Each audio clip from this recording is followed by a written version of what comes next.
On est toujours ensemble sur France 24. On va plus loin dans un instant avec Richard Verly, correspondant international du quotidien suisse Blick. Bonjour Richard, bonjour. Merci d'être avec nous aujourd'hui. Face à vous, Gauthier Rybinski, chroniqueur international à France 24.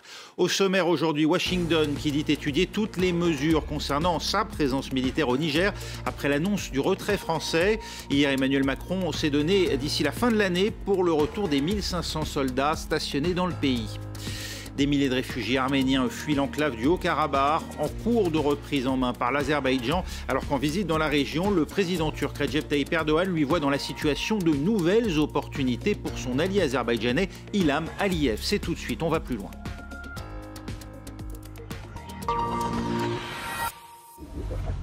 La France s'apprête donc à quitter le Niger. Emmanuel Macron l'a confirmé hier.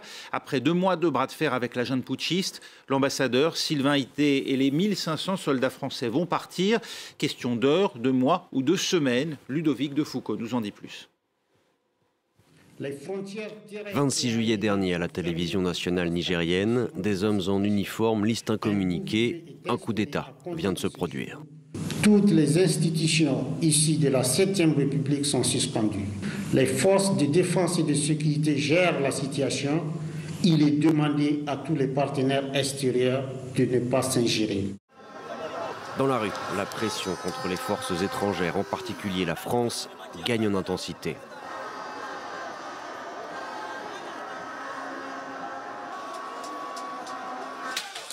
L'ambassade de France est prise pour cible. L'ambassadeur lui-même est sommé de quitter le pays, tout comme les militaires français sur place. Paris refuse de reconnaître la junte et de céder à l'ultimatum. Pour Emmanuel Macron, seul Mohamed Bazoum, retenu contre son gré au palais présidentiel, est légitime. Le chef de l'État français apporte son soutien à la CEDEAO dans cette crise. On ne reconnaît pas les putschistes. On soutient un président qui n'a pas démissionné, aux côtés duquel nous restons engagés. Et nous soutenons l'action diplomatique, et quand elle le décidera, militaire, de la CEDEAO, dans une approche de partenariat. Cette menace d'action militaire, la communauté économique des États d'Afrique de l'Ouest l'a effectivement brandie. Si les moyens pacifiques échouent, la CEDEAO ne peut pas se contenter de baisser les bras. Les moyens d'action comprennent l'utilisation de la force. Il s'agit donc d'une option tout à fait envisageable. Un consensus que les États-Unis font voler en éclats en s'opposant à une intervention militaire et en repositionnant leurs troupes au Niger. Washington cherche un compromis avec la junte pour éviter de voir les nouvelles autorités se tourner vers la Russie et le groupe Wagner. L'intervention militaire de la CEDEAO, elle, semble de plus en plus hypothétique et la junte consolide son pouvoir avec la nomination d'un gouvernement. La situation devient intenable et la France se résigne donc à quitter le Niger, le privant de fait de son assistance dans la lutte antiterroriste et de son soutien économique, pourtant crucial. 40% du budget de l'État nigérien dépend des aides internationales. Un retrait qui interroge jusqu'à Washington, où vous vous trouvez pour France 24, Mathieu Mabin, la capitale américaine, où l'on dit étudier toutes les mesures futures concernant la présence au Niger de quelques 1100 soldats américains. Et il n'est pas visiblement avec nous, Mathieu Mabin. On le retrouvera, mais en tout cas Washington, qui laisse entendre peut-être, souhaiter reconsidérer sa présence. Les États-Unis, ils portent une responsabilité dans ce retrait français, comme on le voyait dans le sujet de Ludovic de Foucault à l'instant, Richard Verly. Ce qu'on n'a pas très bien compris, c'est au fond la discussion entre Paris et Washington. À un moment donné, Washington avait même annoncé le transfert des troupes qu'ils avaient à Niamey à Agadez, dans le nord du pays. On pouvait penser que c'était un accord survenu entre Paris et les États-Unis. Et puis maintenant, visiblement, il y a des changements. Donc j'avoue que c'est assez troublant. Et de même qu'était troublante, il faut bien le dire quand même, l'annonce d'Emmanuel Macron hier, au milieu de la discussion, presque de manière comme ça un peu, je dirais, en filigrane, dire oui, l'ambassadeur va rentrer, ce n'était pas un sujet principal de l'entretien. Bref, on a quand même, en tout cas moi c'est mon impression, l'idée qu'il y a eu un dérapage, que les choses n'ont pas fonctionné comme l'aurait voulu la France ces 2 dernières semaines. Gauthier Rybinski, que vont faire les Américains ? Si on part du principe, ce que disait Ludovic il y a quelques instants, que l'objectif des Américains, c'est de faire en sorte que le Niger ne s'abandonne pas dans les bras de Moscou. Évidemment, ça peut expliquer cette attitude. Mais le problème fondamental, du Niger et d'autres pays du Sahel, c'est de reconquérir, de recouvrer une forme de dignité, non seulement qu'il y a, bien sûr il y a les problèmes économiques, bien sûr il y a la protection militaire, mais il y a cette idée qu'il faut reconquérir ou recouvrer une dignité et que cela ne peut se passer, à mon sens, que par le fait de faire mordre la poussière, notamment à la France, ex-puissance coloniale, et on y reviendra pour des raisons très variées. Est-ce que les États-Unis vont être considérés de la même manière? Est-ce qu'au fond, ils vont être considérés comme les dépositaires de ce fameux esprit démocratique dont beaucoup pensent, et on en reparlera, je pense, au Sahel ou en Afrique, que décidément c'est un produit d'importation occidentale? C'est là que ça se joue aussi. Et je pense que malgré, si vous voulez, les risques, y compris la junte nigérienne en cours dans ce processus, il y a malgré tout quelque chose de plus fort qui est cette volonté d'affirmer une indépendance, une autonomie, et je dirais quoi que cela coûte. Et sans perdre de vue aussi que les juntes en question dont nous parlons au Sahel ont tout intérêt pour leur propre survie, pour leur propre pérennité, à jouer ce jeu-là et à souffler sur ce sentiment-là. En donnant en tout cas le sentiment qu'ils pouvaient s'accommoder de cette junte parvenue au pouvoir en Niger, ne serait-ce qu'en ne la dénonçant pas, puisque la dénoncer c'eût été provoquer le départ des troupes américaines. Les Américains ont de fait acté leur maintien sur place dans la durée. Oui, alors encore une fois, il y a une partie de l'équation que moi, à titre personnel, je ne connais pas et je ne la vois pas dans la presse française, c'est les négociations en coulisses, les discussions qui ont sans doute eu lieu entre Paris et Washington. Est-ce qu'il y avait un accord? Est-ce qu'au fond, peut-être que Paris espérait que grâce à Washington et grâce à la position de Washington, la présence militaire française pourrait être maintenue d'une autre manière? Donc je crois qu'il faut là garder un point d'interrogation. Après, sur le fond, Gauthier a tout à fait raison. C'est-à-dire que les États-Unis, ils ont un impératif sécuritaire tout de même. Ils regardent cette région, partir du Niger, ça leur compliquerait peut-être la donne, ils y ont des moyens, ils y récoltent des informations. Après, la grande difficulté, c'est que leur contingent est quand même faible. 400 personnes, c'est quand même pas grand-chose. Et donc, s'il n'y a pas en appui, justement, les forces françaises qui, elles, allaient sur le terrain, à quoi ça sert? Donc, à mon avis, on est dans une période un peu de wait and see côté américain. On réfléchit à une reconfiguration et pour l'instant, on ne veut pas se fâcher avec le Niger parce qu'on n'a pas intérêt à le faire immédiatement. Alors, ce qu'il faut savoir, c'est que les nouvelles autorités nigériennes venaient d'interdire leur espace aérien à tout avion français, et pas seulement militaire, dans les heures qui ont précédé cette déclaration hier d'Emmanuel Macron, avec un ambassadeur retenu depuis plusieurs jours qui ne pouvait pas même sortir de cette ambassade. Gauthier, la France pouvait-elle faire autrement, finalement, que rappeler ces forces qui n'avaient ni moyens d'action, ni possibilité de mouvement? Non, effectivement.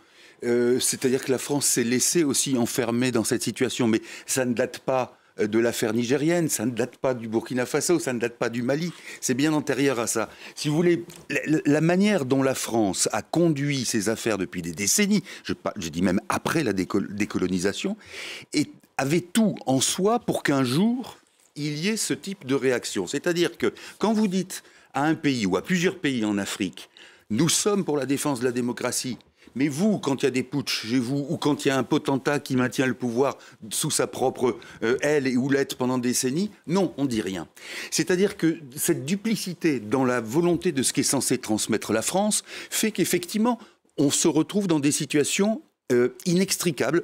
L'exemple, c'est celui, effectivement, de M. Ité, l'ambassadeur français, puisqu'on dit on ne reconnaît pas le putsch, on ne reconnaît que le président Bazoum, donc on ne bouge pas notre ambassadeur, mais au fond, quand il est encerclé, l'ambassadeur, par la force, comme nous avons su le faire ailleurs, nous, Français, à d'autres endroits, comment agit-on?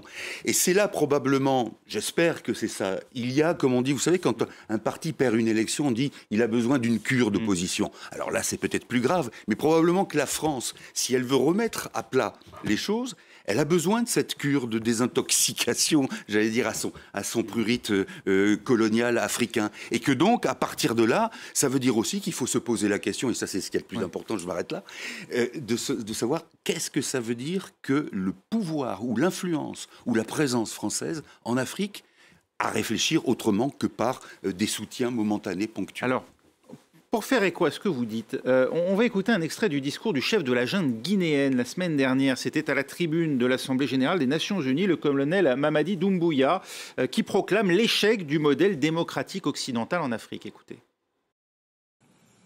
Le putschiste n'est pas seulement celui qui prend les armes, qui renverse un régime. Je souhaite que l'on retienne que les vrais putschistes, les plus nombreux, qui ne font l'objet d'aucune condamnation, c'est aussi ceux qui manigancent, qui utilisent la fourberie, qui trichent pour manipuler les textes de la Constitution afin de se maintenir éternellement au pouvoir.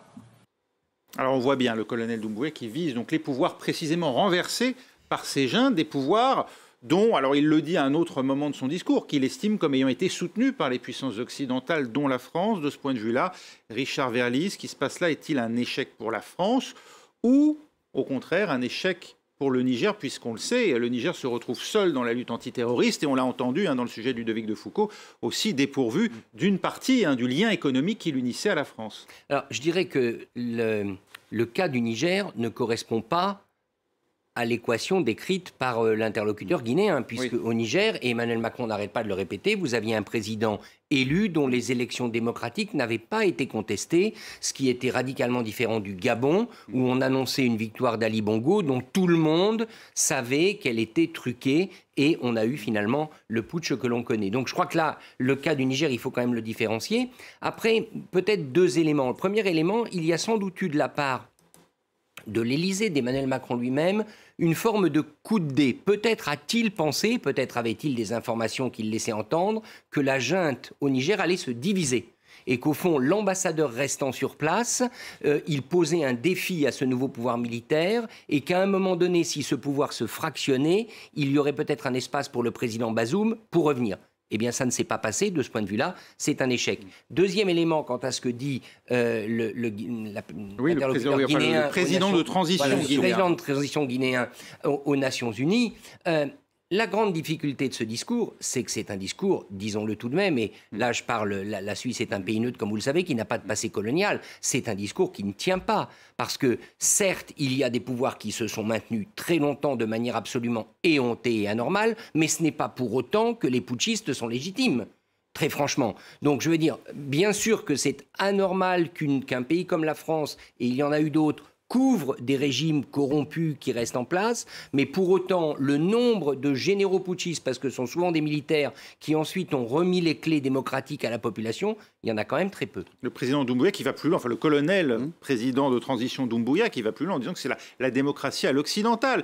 Il dit d'ailleurs qu'elle a apporté des choses très bonnes en Occident, mais voilà, nous ne sommes pas prêts, en tout cas elle n'est pas faite aujourd'hui pour le continent africain. Le Mali vient d'en donner un exemple aujourd'hui en repoussant encore de quelques mois, sans préciser d'ailleurs combien, l'élection présidentielle prévue en début d'année prochaine et législative à la fin de cette année.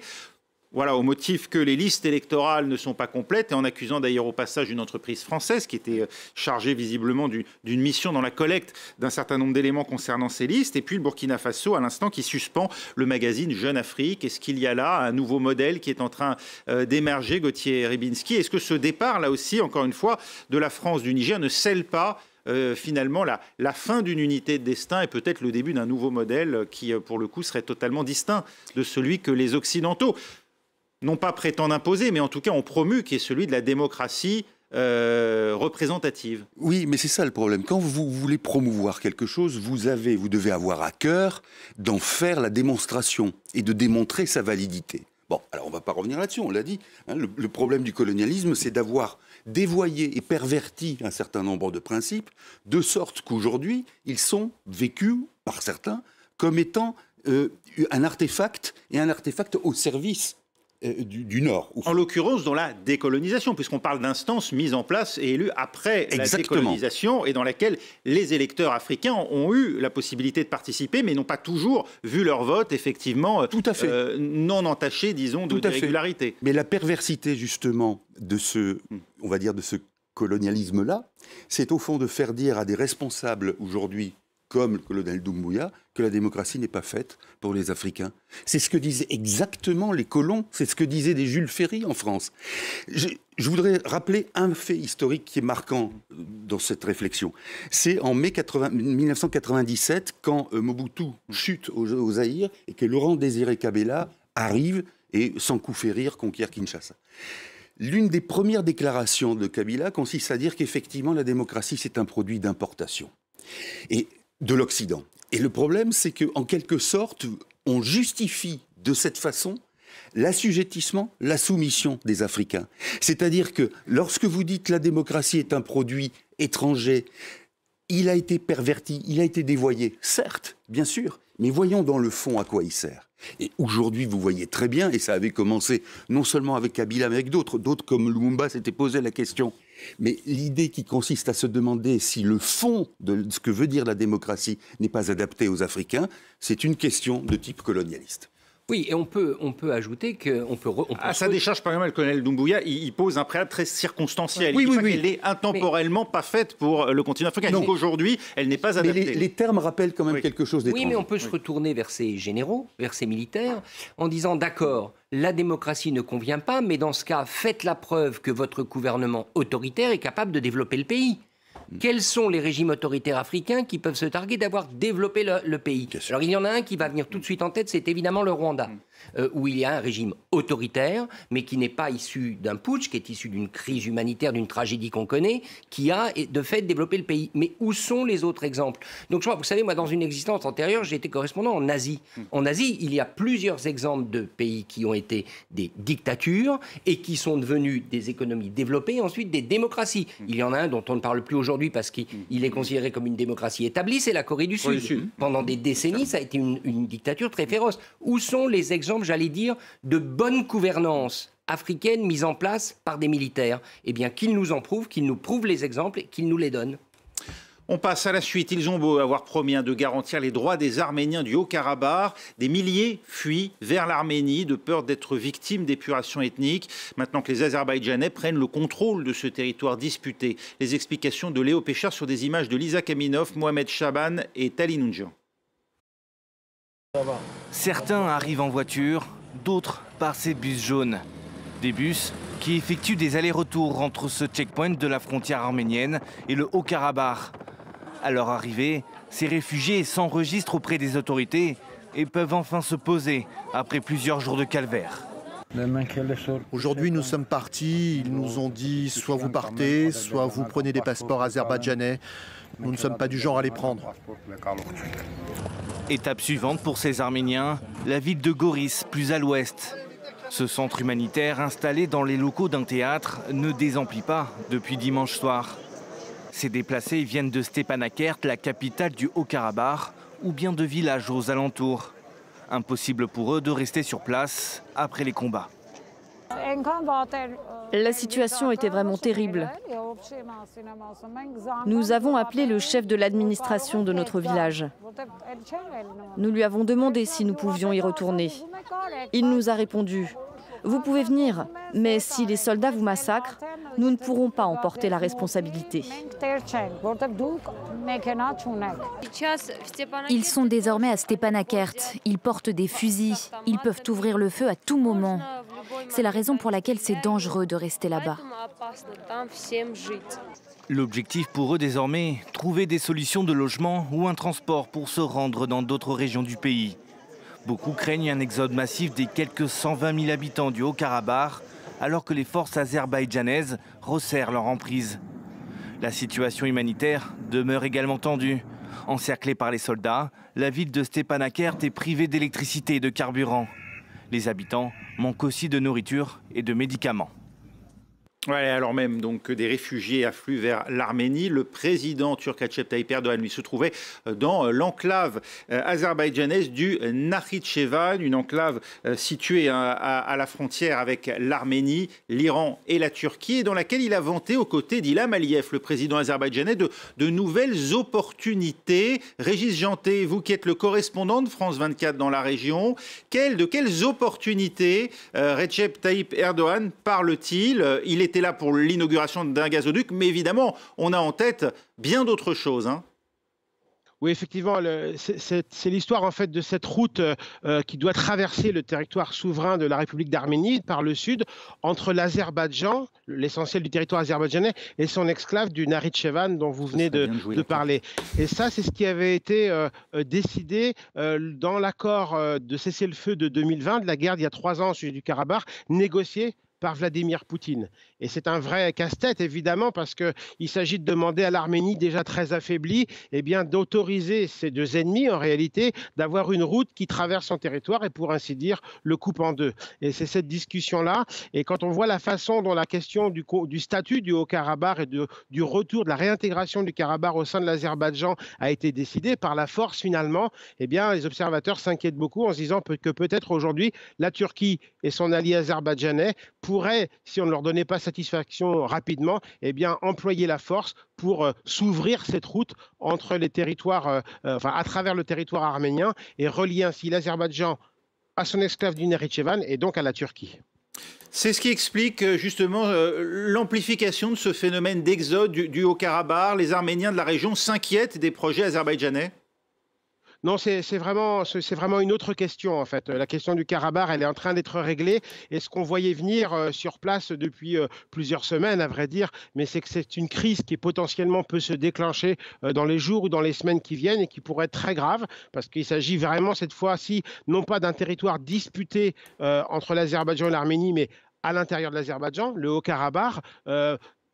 L'Azerbaïdjan revendiquant ce territoire, notamment au nom de résolutions de l'ONU, donc ayant une forme de légitimité, alors qu'en ce qui concerne cette route à travers le Syunik, la région donc, du sud de l'Arménie, là, ça mettrait aux prises deux États voisins, l'Arménie et l'Azerbaïdjan. Et on sent que l'Azerbaïdjan ne va pas faire de concessions, et la Turquie non plus. Recep Tayyip Erdogan a, dès le 19, alors que l'Azerbaïdjan était à l'offensive au Karabakh, le même jour, M. Erdogan était aux Nations Unies et rappelait l'obligation de l'Arménie de laisser, enfin d'ouvrir, de trouver une solution pour cette route. Et très vite, je crois que c'était le jeudi après, le conseiller du président azerbaïdjanais très influent, Hikmet Hadjiyev, rappelait sur CNN que l'Arménie a des obligations. Donc on sent que quelque chose est en train de se mettre en marche. Et aujourd'hui, ça a abouti avec cette rencontre qui n'est évidemment pas fortuite entre M. Aliyev et Erdogan au Nakhitchevan précisément. Merci Régis Jantet avec nous en direct de Tbilissi, ce corridor de Zangezur que les Azerbaïdjanais veulent ouvrir entre leur enclave, le Nakhitchevan et leur territoire, l'Azerbaïdjan, en traversant donc l'Arménie. Gauthier Rybinski, ce risque-là, il est réel aujourd'hui de voir finalement se déclencher un affrontement direct entre Azerbaïdjan et Arménie, parce que là on ne parle plus du Haut-Karabakh qui est un territoire reconnu comme azerbaïdjanais. Là, on serait vraiment dans une contestation de territoire arménien. Tout à fait. Alors, il y a la question du droit international, vous venez de la rappeler. Le Haut-Karabakh, et c'est aussi malheureusement la raison pour laquelle on dit que c'est terminé. Enfin, c'est terminé. Peut-être que les 120 000 habitants du Haut-Karabakh, s'ils sont poussés dehors, ça va être aussi ce qu'on appelle un nettoyage ethnique. La question de fond, elle est la suivante. Quand vous avez une contestation territoriale et que on constate que sur ce territoire, il y a l'exercice d'une autorité, en l'occurrence azerbaïdjanaise, qui est une autorité qui opprime, qui est non respectueuse des droits des minorités. À ce moment-là, la question qui se pose, c'est est-ce que la révolte, est-ce que la sécession, tout ce que vous voulez, l'indépendantisme, sont justifiés? Pour répondre à votre question concernant les menées et l'éventuelle issue de cette poussée vers l'ouest azerbaïdjanaise, c'est effectivement que là, on a affaire à deux États. Mais derrière, ce qui se passe, c'est la même chose. C'est-à-dire que vous avez un État autocratique qui est l'Azerbaïdjan, administré par Ilham Aliyev, dont le père était l'un des responsables du KGB, qui a grandi, qui s'est retrouvé même au Politburo du PC soviétique. Et au fond, il y a un clan Aliyev qui, d'ailleurs, a mis la main sur les ressources gigantesques en hydrocarbures de l'Azerbaïdjan et qui a prouvé, d'ailleurs, c'est pour ça que leurs garanties selon lesquelles les Arméniens doivent être assurés que leurs droits seront respectés, c'est quand même de l'esbrouf total. Donc c'est là qu'il y a le fond de l'affaire. C'est-à-dire, est-ce qu'on laisse en disant, bon, l'histoire du Haut-Karabakh c'est terminé parce que le droit international, oui, alors je veux bien, n'empêche que les gens sur place en bavent. Mais est-ce qu'on laisse faire ça ? Quitte à se retrouver dans la situation, et je m'arrête là, que vous signaliez, c'est-à-dire un affrontement entre deux États, et là on se dira, mais lequel on choisit? Ben, y a pas, c'est avant qu'il fallait voir la question.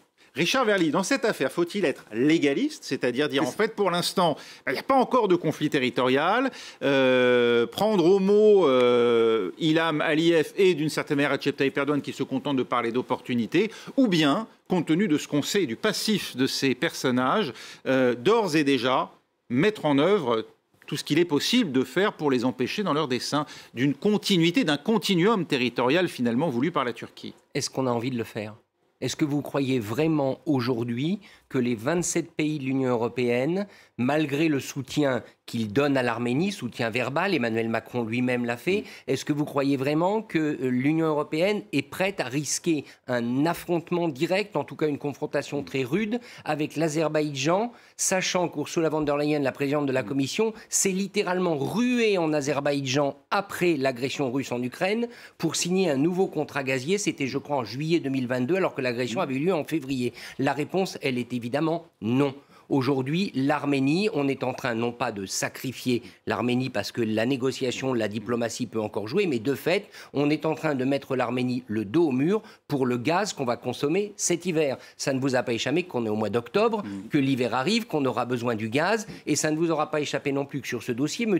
Poutine, qui était le protecteur de l'Arménie, a disparu parce qu'il y a sans doute eu, évidemment, un deal avec la Turquie. Donc je crois que malheureusement, c'est le cas typique où on n'a pas d'autre refuge que la position légaliste. Pour répondre à votre question, on se doit de regarder le droit international, on se doit de s'appuyer sur le droit international, comme l'a dit Gauthier, en mettant en demeure l'Azerbaïdjan de respecter ses obligations, mais s'il ne devait pas le faire, je crains qu'on n'ait pas les moyens de l'en empêcher. Ce sera à suivre évidemment, on va être bien sûr très vigilants dans les prochains jours. C'est bien ça le malheur. Et c'est bien ça le malheur. Résumé Merci Richard Verly, merci Gauthier Rybinski. C'était On va plus loin, on se retrouve dans 3 minutes pour un nouveau journal dans Paris Direct. Restez avec nous.